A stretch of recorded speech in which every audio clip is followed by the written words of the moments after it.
Joining us now, fresh off of his 6-3-7-5 round one victory here at the Lincoln Challenger, a man who, of course, has had so much success over the course of this summer. He was the ITA Rookie of the Year last spring as well. It's Rafael Jodar joining us now. Rafa, first of all, congratulations on the victory today. Talk me through the match. I imagine it's been a little bit since you've played indoor tennis, but how would you assess your performance level today? Yeah, it was a good match. I knew that my opponent was a good one. I had to be there every point because he was gonna play very well, like important points. But yeah, I went through very like some important points during the match, especially in the second set. And I'm very happy that I could win my first match here in Lincoln. It was impressive to see, and you mentioned the end of that second set. I think it was 4-all, 15-40. You're down some break points. What goes through your head in a moment like that, and to ultimately be able to get off the court in straight sets? Just how valuable is that to you early in the week? Yes, do the things that I do normally. You know that I think it's very important to like focus on yourself, and then try to like do the shots that you are confident that you have confidence on, and that's what I did. It went well, but sometimes things are not gonna go as you like to. So you just have to keep trusting in yourself and thinking in the next point. Yeah. Evidently, there's a lot of trust built in yourself thus far, as we saw you go to the big serve, the big +1s in the biggest moments. And I'm curious because I got to watch a lot of you last spring, and it's not as though you weren't already having success. But when I watch you serve here this fall, has that been a focus for you this summer? Because it just sounds different than everything else we're hearing out there. How big of a priority was that for you over the summer? Yeah, well, first of all, thank you very much. I appreciate that you realized that little change that I did in the serve. But yeah, I mean, I knew that on hardcore, especially indoors, it's very important the serve +1. So I mean, having a good serve always helps you. And I think I did a great job during the summer, combining the tournaments with the training weeks. To like improve my serve, and I think I did a good job with my team. They helped me a lot, and I think my serve has improved a lot in the last couple of months. Yeah. No, we're definitely seeing that in your results, and looking at your summer, I think it was something like 28-11 or something crazy like that. All of the challenger success, finding yourself in the top 300. I don't want to say, did you assume you were going to have that success? Because I know at Virginia they teach you to answer no assumptions about that. But just, I am curious, making that transition from your first year of college to the pro circuit. Obviously, you had played high-level juniors, but did you expect the success to come this quickly? And what has this experience been like playing your first full summer of pro tennis? Yeah, I mean, it's been like great months for me. I've been playing a lot of challengers during the summer, and they went pretty well for me.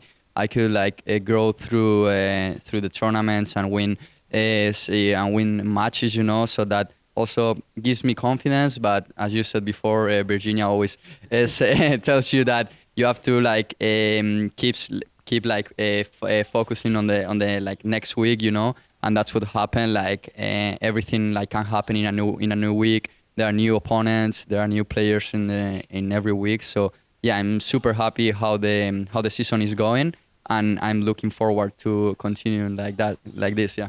You mentioned season going. There's obviously Charlottesville coming up. Obviously, I imagine that one you'll be playing. Yeah. But what does the calendar look like for you this fall? Will you go dip your toes in an NCAA event? Will it be all pro tennis? What does that look like as you continue to build up your ranking? Well, I don't know yet. Actually, I have to talk to my coaches, because they are of course a very important part of my process. Like they've always been helping me a lot through these years. So I have to talk to them. Probably I'll just play this tournament, maybe a couple more like indoor tournaments before Charlottesville.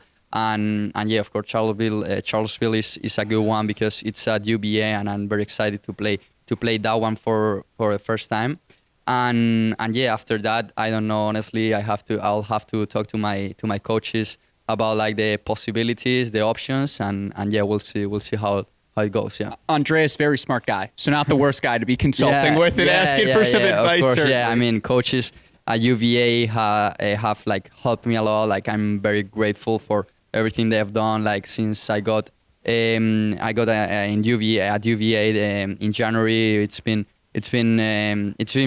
very nice. Like they have been helping me a lot, so I'm very I'm very grateful for them. Yeah. We're grateful that we got you for that college tennis spring. And I am curious, you came fresh off of a 2024 Junior U.S. Open boys title. So you had seen some high-level tennis certainly going into Virginia. I haven't had the chance to ask you this yet. What did you think of that first year? The level, the pressures, the energy of college tennis. Was it what you expected? What was your reaction to it?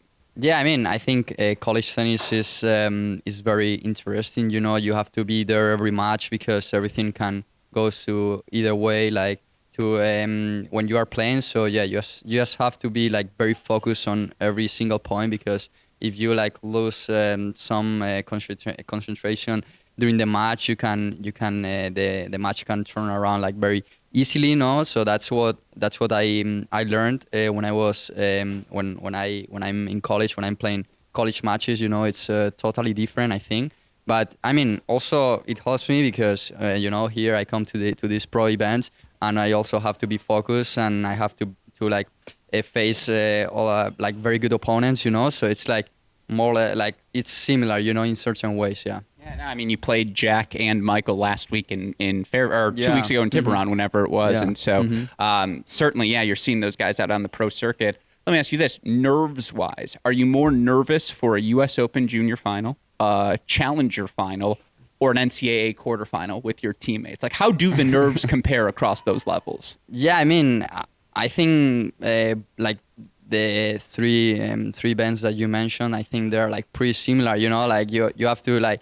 The nerve, like you like feel some like you are a bit nervous, you know, because it's normal. You like reach the last rounds, you know, at those tournaments, and it's important. If it's an NCAA quarterfinals, it's important for the team because you are representing UVA, and it's very important. Or if you are in the U.S. Open final or a Challenger final, it's always important. So I can relate. The three events, yeah. No, I'm glad to hear that. My last two questions for you, I promise. Look, again, we've talked about the schedule and what things look like for you. I'm just curious, personally, your game. What are the next steps for you as you try to continue your development? Well, I mean, I think I still have a lot of things to develop. I think I can. That's what coaches tell me because it's true. When I see myself playing, I see that there are many things to improve to reach that high level, you know. So yeah, I mean, just work hard every day, trust in myself, you know, and yeah, keep pushing because I think because there's like a long path, you know, and if you enjoy every little step, I think you are more likely to enjoy the process, no? I love that. Well, Speaking of those steps, my last question for you, and they wouldn't give me a camera if I didn't ask it, so I apologize for putting you on the spot here. The rankings in the top 300, it's continuing to ascend as well. You don't really have anything to defend next spring. Is it the pro circuit? Are you coming back to Charlottesville? What can fans of yours and fans in Charlottesville expect from you? By the way, it's a question you've deserved to get to answer given all of your success. Yeah, I mean, I could say, yeah, anything can happen. I think we'll see how these tournaments go, but I'm very excited to represent UVA. That's what I can say, that I've enjoyed so much playing for UVA this past season. So yeah, I mean, anything can happen, and I'm super excited to whatever the future brings. Yeah, just try to like face with the best way possible, and yeah, we'll see what happens. I'd love to hear that. And no, again, you deserve those options, my friend, and certainly deserving of the victory today. A 6-3, 7-5 winner through to round number 2. Rafael Jodar, great to finally get to chat with you. Obviously, good luck to you this week. Thank you very much. Thank you. I appreciate it.